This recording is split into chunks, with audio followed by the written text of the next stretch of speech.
Do you like listening to those killer bass grooves by Rocco Prestia on all those amazing Tower of Power records? Who doesn't, right?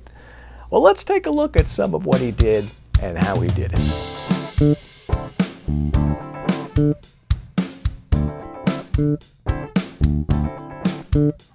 Hi, I'm John Liebman. Welcome to another edition of The Essence of Groove. Francis Rocco Prestia, longtime bass player with the amazing band Tower of Power, one of the most influential bass players of our time. And one of the things he's known for is that rhythm that he played with, that 16th note machine gun style bass playing.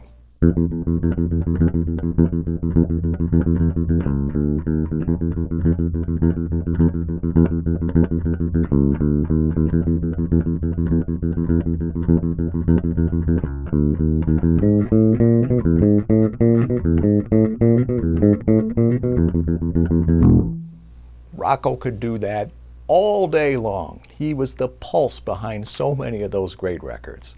But let's take a look at some of what he did, how he did it, and how you can perhaps incorporate some of that into your bass playing. It may not be as overwhelming as you think.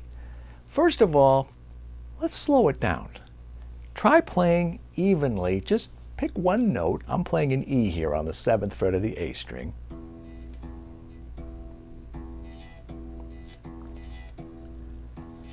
How long can you keep that up? Steady, consistent, precise. Build up your longevity, your endurance. And you can build up the tempo also. Start real slow. Let's say you're going to put the metronome on, say, 60, and just play those notes over and over again, and then speed it up just a little bit. Say you're going to move the metronome up to 64 beats per minute, and play it there, and then slow it back down to 60 again. Now speed it up again, but this time let's go to, say, 68, and back down to 60, 72, 60. So you're playing it slow, a little bit faster, slow again, a little bit faster again, slow again, a little bit faster still, slow again, and you'll be amazed at how much you'll build up your speed, your technique, your stamina, your precision, all those things that are so important. I read about that technique 100 years ago, but it was an interview with a guitar player. I think it was Tal Farlow. I don't remember who it was. It was some jazz player. But I liked that concept a lot, and I've used that a lot in my practicing. And I share that with you. Give it a try. You might like it. Another thing you can do to take maybe some of the monotony out of playing just one note over and over again. My teacher used to have me do this. He would have me play different rhythms. He used to have me work on different Vivaldi sonatas and a lot of Baroque music. This was my classical double bass teacher.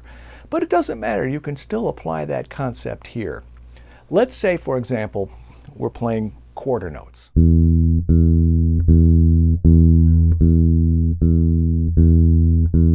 Well, instead of just playing quarter notes over and over and over again, let's mix it up. Instead of 4 quarter notes in a bar, let's shorten the bar a little bit and let's play 2 quarter notes and 2 eighth notes.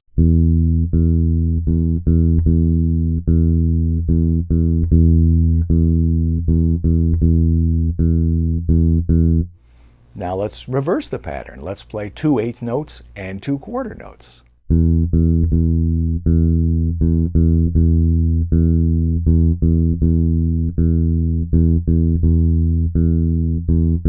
Get the idea? Now let's put the eighth notes in the middle.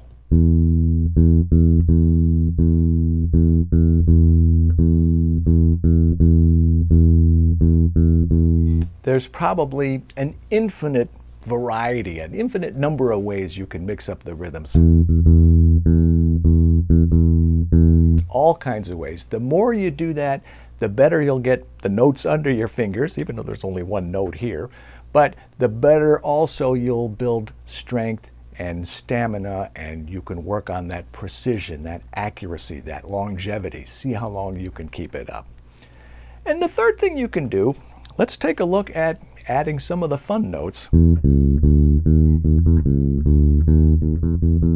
Let's take a look at a mixolydian scale as our framework. A mixolydian is just a major scale with a flatted seventh.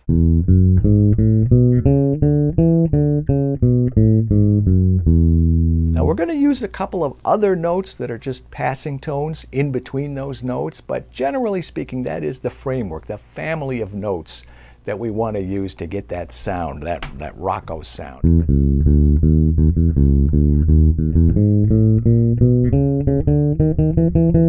Or you can even take it down. So we still have that feeling of home when we hit the E, but we have this family of notes in between. One of the things that is so cool about the bass is its consistency, its symmetry. It's all perfect fourths all the way up and down, which means if you can play something anywhere on the bass, you could pretty much play it everywhere on the bass because the shapes are consistent, the way you're going to hold your hand, the way you're going to move your fingers. And I encourage you to play it in different keys. I'm playing in E. Let's say we want to play it in, for example, I don't know, G.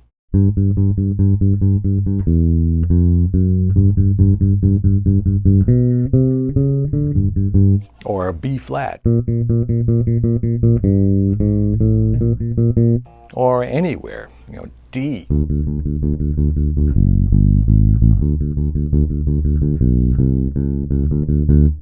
The point is, I don't want you to just do all your practicing on only one part of the bass.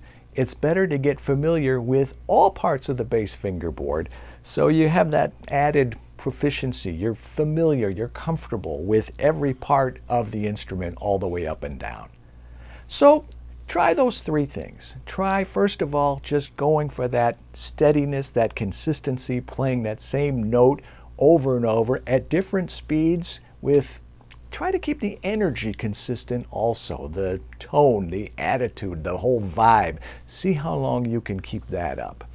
Number two, fool around with the rhythms. See what you can come up with. You can start by just keeping it really simple. Just find new ways, more ways to practice the same thing. It will really broaden your scope and it will strengthen whatever piece you're learning.